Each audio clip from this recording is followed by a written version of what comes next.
नमो नमः मित्राणि। एहि मित्र संस्कृतं पठामः। संस्कृतभाषा शिक्षणस्य आभासीय कक्षायां पुनः एकवारं भवतां सर्वेषां स्वागतम् अभिनन्दनं च। मित्राणि, गतदिवसे वयं व्यञ्जनसन्धि विषये एव पठन्तः आसम्। अद्य पुनः तम अंशमेव अग्रे नयामि। कल हमने व्यंजन संधि के कुछ सूत्रों को पढ़ा था और उनसे शब्द कैसे बनते हैं इसको सीखा था। आज फिर से हम उसी को आगे बढ़ाते हैं। तो आइए, आज के लिए पहला सूत्र है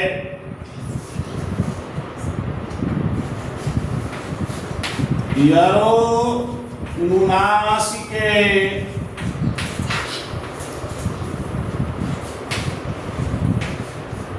यरोनुनासिके नुनासिको वा।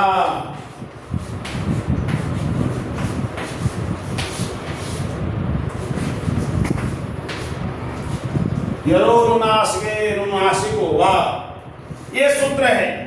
तो अपना यह जो सूत्र है हमको व्याकरण के पुस्तक में मिल जाता है। आप उसमें देखिए, हमारी जो संस्कृत सुबोधिनी है उसमें भी आप देख सकते हैं। लघु सिद्धांत कौमुदी है, उसमें भी आप देखना चाहें तो उसे देख सकते हैं।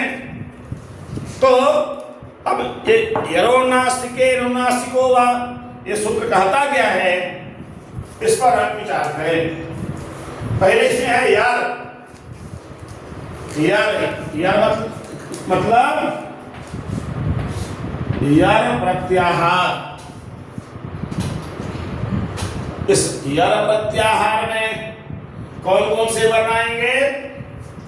तो या से गिनती शुरू करते हैं। वही जो माहेश्वर के 14 सूत्र हैं, उन्हीं सूत्रों के क्रम में जो हयवरट जो सूत्र है, उसी हयवरट से या से हम गिनती शुरू करते हैं।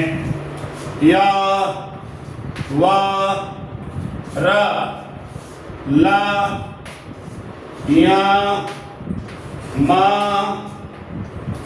अंग, ड़, न, झ,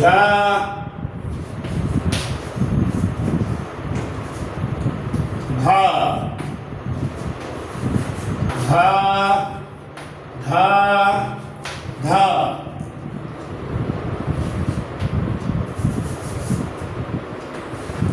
ज, ब, ग, द, द, ब, प,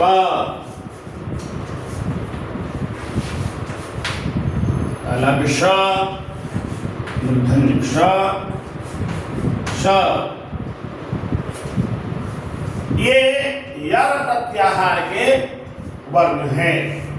सूत्र कहता है यरोनुनासिके, यानी अर प्रत्याहार के किसी भी वर्ण के बाद यदि अनुनासिक वर्ण आ जाए, तो अनुनासिक इसमें कौन कौन है?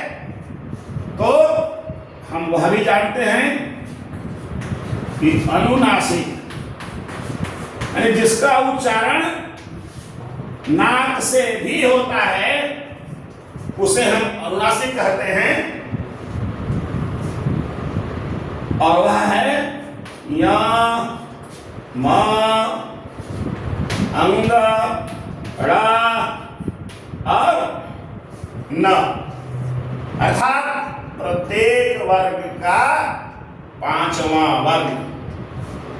कवर्ग का पांचवां वर्ग अंग, चवर्ग का पांचवां वर्ग या, तवर्ग का पांचवां वर्ग ण, तवर्ग का पांचवां वर्ण न और पवर्ग का पांचवां वर्ण म। तो यर प्रत्याहार के किसी भी वर्ण के बाद यदि ये अनुनासिक वर्ण आए तो इनके स्थान पर क्या होगा? तो पूर्व पद में इसमें से जो वर्ण आएगा और जिस उच्चारण स्थान का होगा उसमें वह बदल जाएगा, परिवर्तित हो जाएगा। इसे उदाहरण के माध्यम से समझिए। जैसे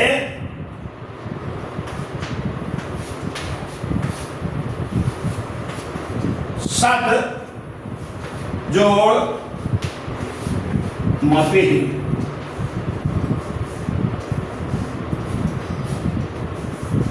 प्रथम जो पद है उसमें द है और द्वितीय पद जिनके कारण संधि होनी है वह म है। तो द कहां आता है? तो यर प्रत्याहार में यहां द का प्रयोग है। सूत्र कहता है कि द के बाद यदि अनुनासिक वर्ण आए, अनुनासिक वर्ण क्या है? म, जो ए है म, तो इस द के स्थान पर क्या हो जाएगा? तो वह यह जिस वर्ग का है उसी वर्ग का पांचवा वर्ण यानी अनुनासिक वर्ण हो जाएगा। तो द का द है थ ध न, तो यहां द का न हो जाएगा सन्मति, ये रूप बनेगा। मित्रों इसमें एक लास्ट में लिखा है अनुनासिको वा, वा मतलब विकल्प से।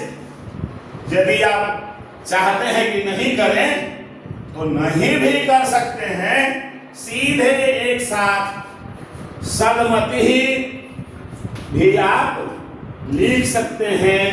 व्याकरण की दृष्टि से यह गलत नहीं होगा। इसी तरह से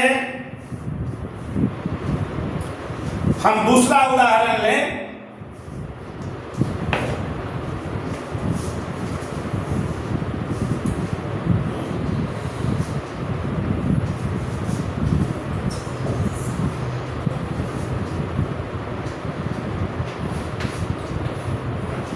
पट धन नगह, वही सूत्र काम कर रहा है। तो का न हो जाएगा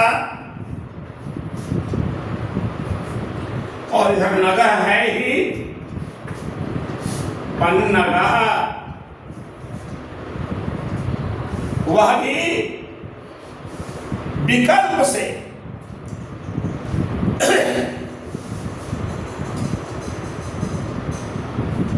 वह भी विकल्प से। दूसरा है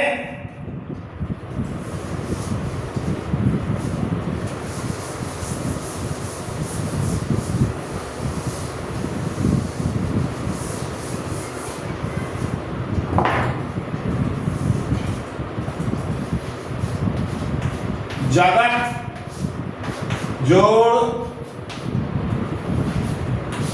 नाथ,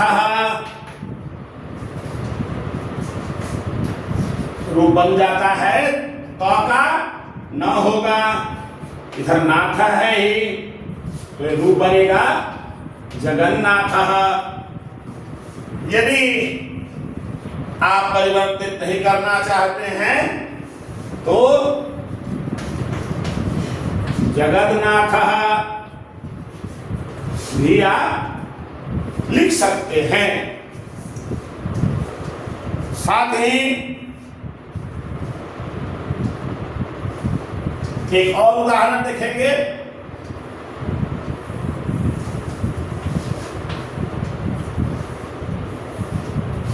षट जोड़ मुखः,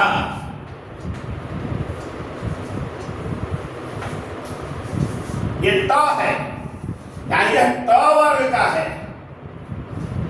ट वर्ग का पांचवा वर्ण है ड़, तो ट का ड़ हो जाएगा। षण मुखः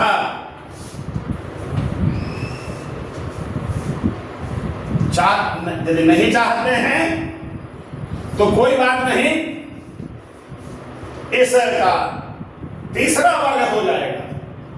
एक और ध्यान देने की आवश्यकता है। तो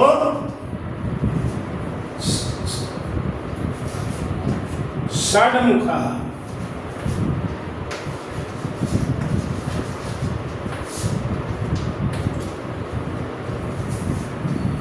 वर्ग का तीसरा वर्ग षड्मुखः।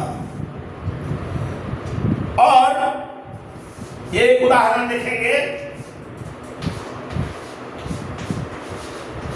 वाक् धन मयम। यहां क है, यर प्रत्याहार से क है और इधर अनुनासिक म है, तो क का क्या होगा? इसका पांचवा वर्ण होगा, यानी अंग हो जाएगा। वांग मयम या वांगमयम।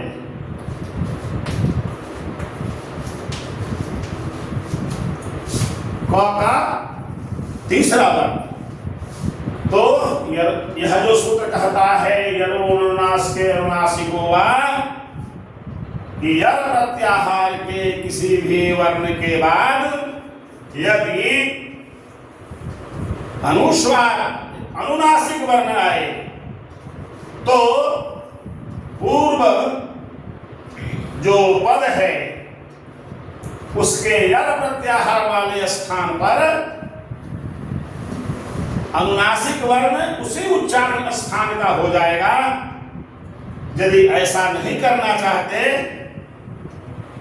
तो विकल्प से तीसरा, यानी जिस वर्ग का वह वर्ण है उसके उस वर्ग का तीसरा वर्ण आप वहां लिख सकते हैं, वह हो जाता है। यही यह सूत्र कहता है यरोनुनासिके नुनासिको वा। आगे दूसरा सूत्र है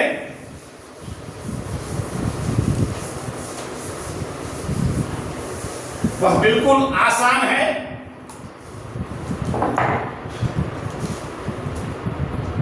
दूसरा सूत्र है, लिखते हैं तोरली। ये सूत्र है तोरली। तोरली मतलब यहां है ता और ल। ता मतलब तवर्ग, त थ द ध न। कि तवर्ग के किसी भी वर्ण के बाद ल, यदि ल आ जाए तो इस तवर्ग का भी ल हो जाता है। जैसे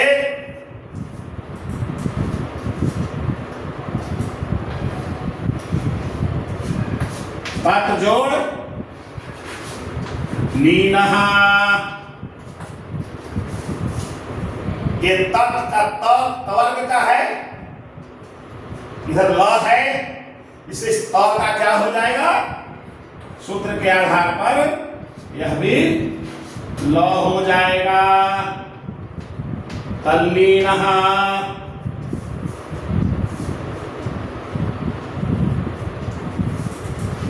दूसरा तत् जोड़ लयः। वही सूत्र काम कर रहा है और रूप बन जाएगा अल्लयः। ऐसे अनेक उदाहरण हैं। हम एक उदाहरण और देखेंगे।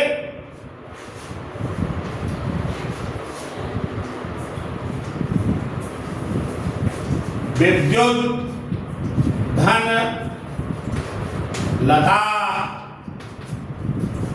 ये द है, तवर्ग का ही है द, इसका भी ल हो जाएगा और रूप बनेगा विद्युल्लता।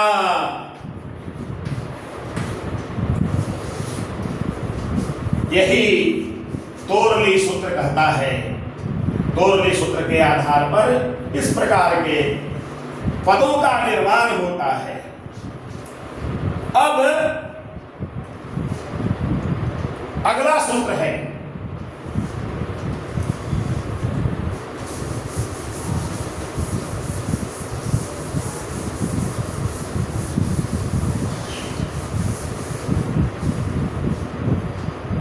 अगला सूत्र है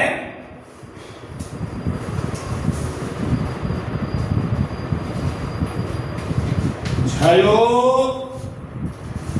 झयो होन्यतरस्याम, होन्यतरस्याम,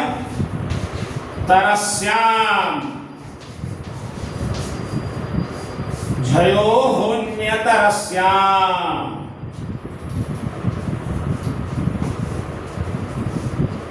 ये सूत्र क्या कह रहा है? झय यानी क्षय, क्षय माने क्षय प्रत्याहार,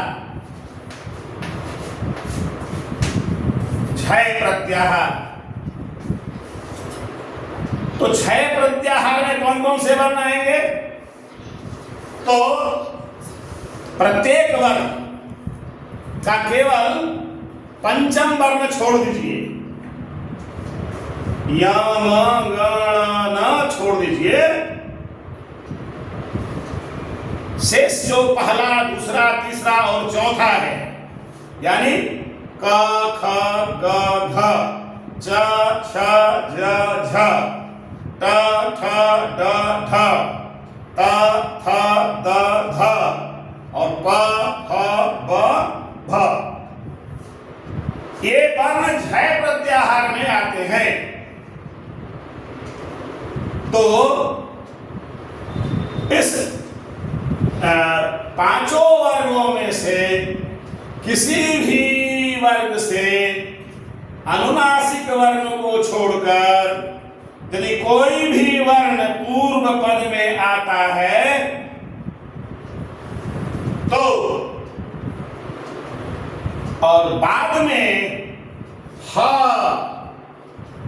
यदि ह आता है तो क्या हो जाएगा? अन्यतरस्याम। इस ह के कारण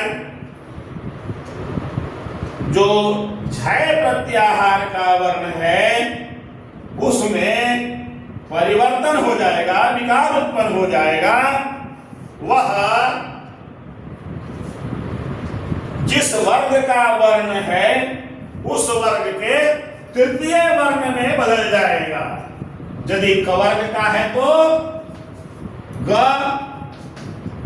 यदि चवर्ग का है तो च छ ज, यदि तवर्ग का है तो ट ठ ड, यदि तवर्ग का है तो त थ द और पवर्ग का है तो प फ ब। ये तीसरा वर्ण में वह बदल जाएगा, परिवर्तित हो जाएगा। और जो ह है, जो ह है उसमें भी परिवर्तन हो जाएगा। वह क्या हो जाएगा? तो चौथा वर्ण हो जाएगा, वह चौथा वर्ण होगा। तो ग के बाद चौथा वर्ण क्या है? घ, और ज का झ, ड का ढ, द का ध और ब का भ, ये हो जाएगा। इसे हम उदाहरण के द्वारा समझें। जैसे उदाहरण है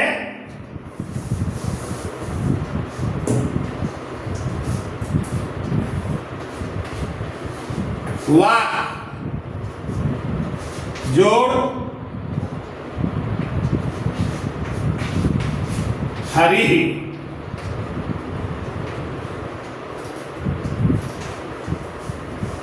अब ये वर्ग का पहला वर्ण है, 6 प्रत्याहार का वर्ण है और बाद में ह है, तो क्या परिवर्तन होगा? इस ग का इस क का ग हो जाएगा बाग और ह का घ हो जाएगा और भी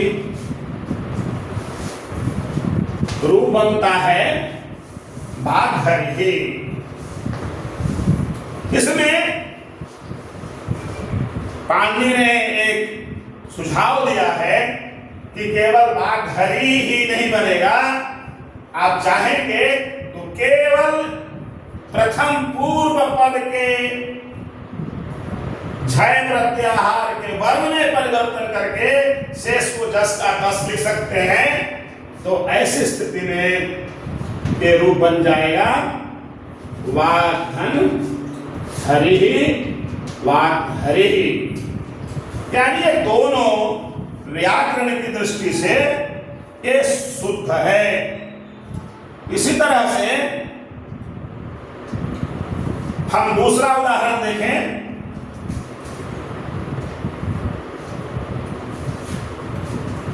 उत धन हरण हरणम।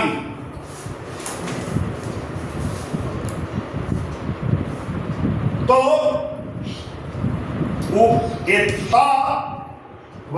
तवर्ग का पहला वर्ण है और झय प्रत्याहार में आता है, इसके बाद ह है, तो त का क्या हो जाएगा?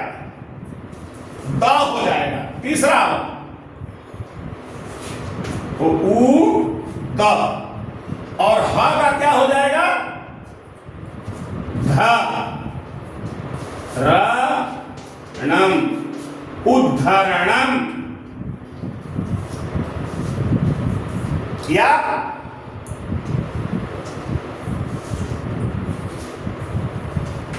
उद्धरणम भी शुद्ध है। ये दोनों होता है। और भी हम उदाहरण देख सकते हैं।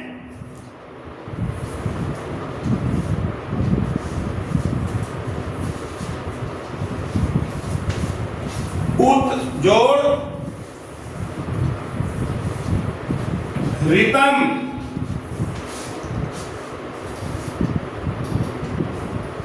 तो यहां भी वही है, उ द ह का ध और री तो है ही, द्वि और तम उद्री तम। ऐसे हम अनेक पद बना सकते हैं। एक और उदाहरण देखते हैं।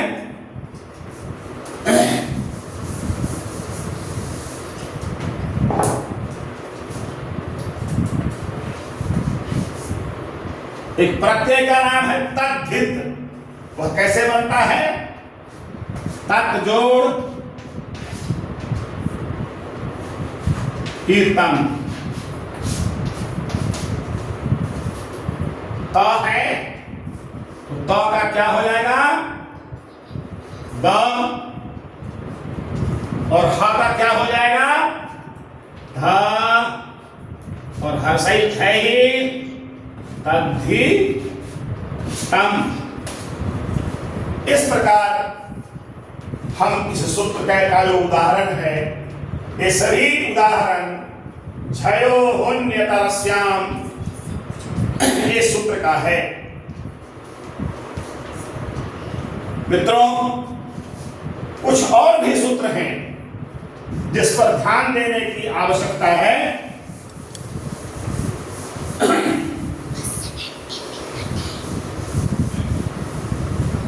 कभी कभी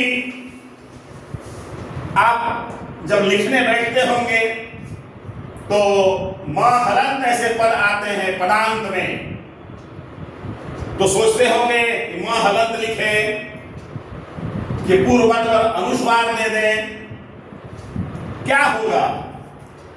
तो पाणिनि ने इसके लिए भी बताया है कि सूत्र दिया है।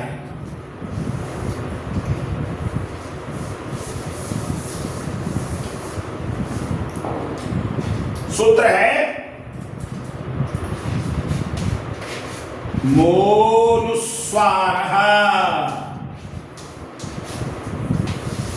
मोनुस्वारः।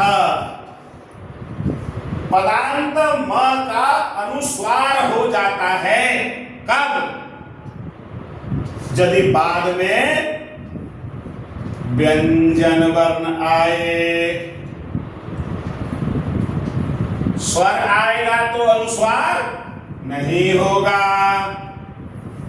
इसलिए मोनुस्वारः सूत्र कहता है कि यदि उत्तर पद में व्यंजन वर्ण है और पूर्व पद का जो पदांत म से समाप्त हो रहा है, तो उस स्थान पर म हलंत का अनुस्वार हो जाएगा। जैसे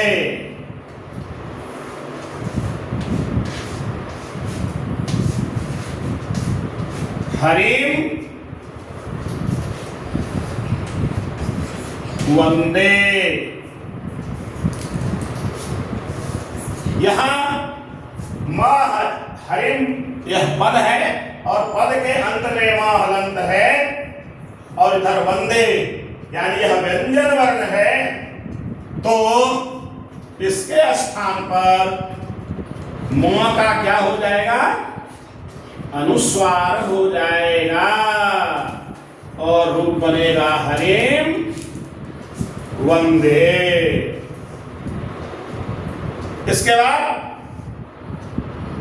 कोई किसी से मांगता है धनम ददातु,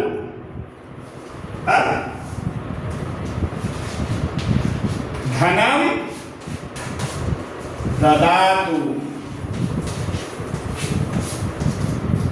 यहां भी पदांत है, यहां द है यानी व्यंजन है, तो हो जाएगा धनम ददातु।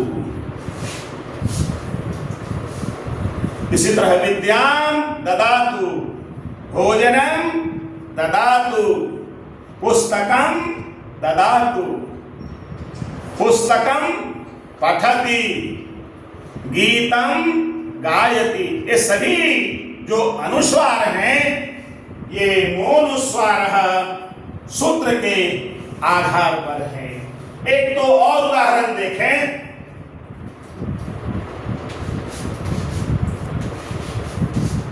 सम जोड़ सारः, तो यहां सम म पदांत है, तो इसे म का क्या हो जाएगा? अनुस्वार हो जाएगा। और सारः संसारः, इसी तरह से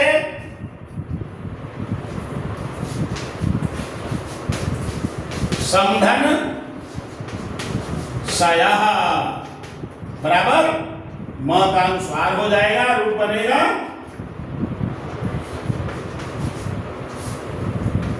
संशयः। ऐसे जो सब पद हैं इसी मोनुस्वारः सूत्र के आधार पर बनते हैं, और जब हम लिखते हैं तो लिखते समय भी इसी सूत्र के आधार पर पदांत म का अनुस्वार हम लिखते हैं। तो ये हमारा मोनुस्वारः का है। एक दो और सूत्र जो बहुत ही उपयोगी है, हमें उसे जानना चाहिए, तो उसे भी मैं बताना उपयुक्त समझता हूं। और वह सूत्र है 6 च। 6 च अर्थात ये 6 च सूत्र क्या कहता है कि यदि ह्रस्व स्वर के बाद, ह्रस्व कोई स्वर है और उसके बाद छ आ जाए, तो छ के पहले क्या हो जाएगा? च हो जाएगा। जैसे देखिए,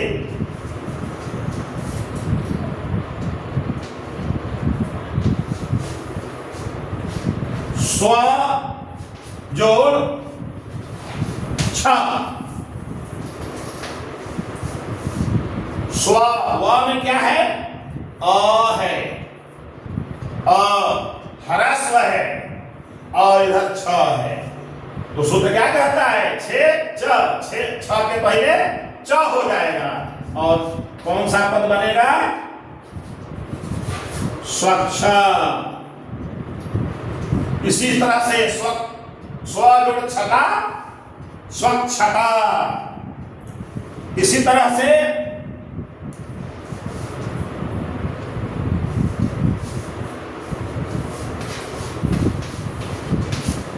स्व छाया, स्व छाया।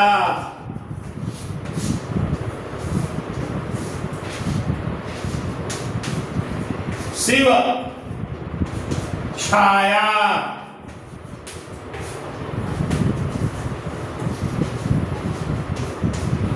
शिव छाया।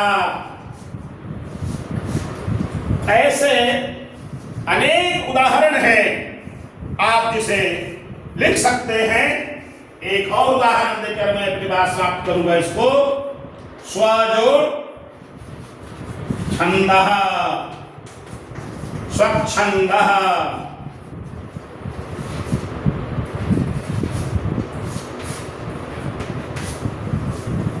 ये है 6 च सूत्र। और हम जिस भाषा शिक्षण की बात कर रहे हैं, संस्कृत भाषा शिक्षण, तो वह संस्कृत, संस्कृति, संस्कार, ऐसे पद कैसे बने हैं, उसके लिए व्यंजन संधि का जो अंतिम सूत्र है वह मैं आपको बताने जा रहा हूं। और उस सूत्र का नाम है समः सुटी। समः सुटी ये सूत्र है। समः सुटी क्या कहता है कि सम उपसर्ग के बाद 22 उपसर्ग है, हम आगे पढ़ेंगे, उसमें सम भी एक उपसर्ग है। तो समः सुटी सूत्र कहता है कि सम उपसर्ग के बाद क्री धातु से बना हुआ कोई भी ऐसा पद आ जाता है तो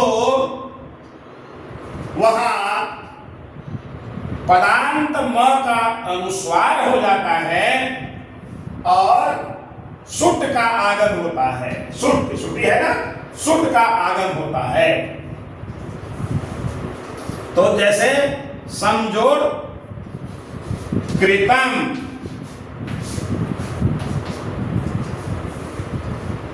और पद बनता है क्या? सूत्र के अनुसार म का अनुस्वार हो जाएगा। और एक सुट का आगम होगा। सुट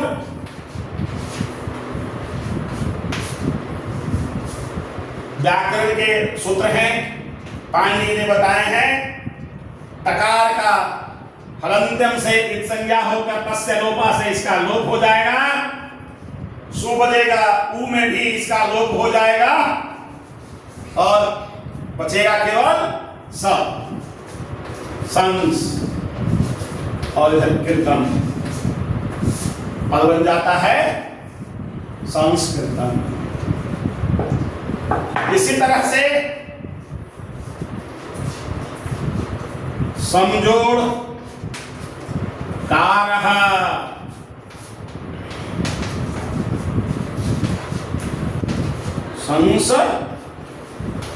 संस्कारः,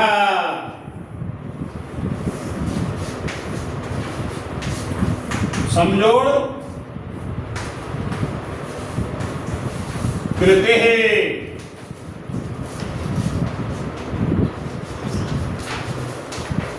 संस्कृति है। ऐसे बहुत सारे उदाहरण हैं। आप जब शास्त्रों का अनुशीलन करेंगे, उसमें खोजेंगे, देखेंगे, तो आपको जानकारी हो जाएगी। आशा है इस हल संधि, जिसे व्यंजन संधि कहते हैं, इसके सूत्रों के माध्यम से मैंने आपको समझाने का प्रयास किया है। यदि बात क्लियर नहीं हुई हो, स्पष्ट नहीं हुआ हो, तो फिर से आप हमारे YouTube चैनल जब आप देखते हैं तो वहाँ कमेंट के लिए है, आप कमेंट में अपना विचार लिखिए और फिर वह मुझे प्राप्त होगा तो मैं आपको पुनः उत्तर देकर आपको संतुष्ट करने का प्रयास करूंगा। एक आग्रह जरूर रहेगा, वीडियो को पूरा देखिए और पूरा देखने के बाद कमेंट में निश्चित रूप से आप अपना विचार दीजिए। यदि अच्छा लगा तो अपने मित्रों को भी शेयर करिए, बताइए, अन्य विद्यार्थियों को भी दीजिए, वे भी उससे सीखें, लाभान्वित हों। क्योंकि विद्या बांटने से बढ़ती है, संग्रह करने से, उपयोग नहीं करने से घट जाती है। इसलिए मैं भी ये बांटने का ही काम कर रहा हूँ। आप भी विद्या को बांटिए। बस आज के लिए इतना ही। फिर अगले दिन हम विसर्ग संधि को लेकर के आपके सामने आएंगे। तब तक के लिए आपको नमो नमः।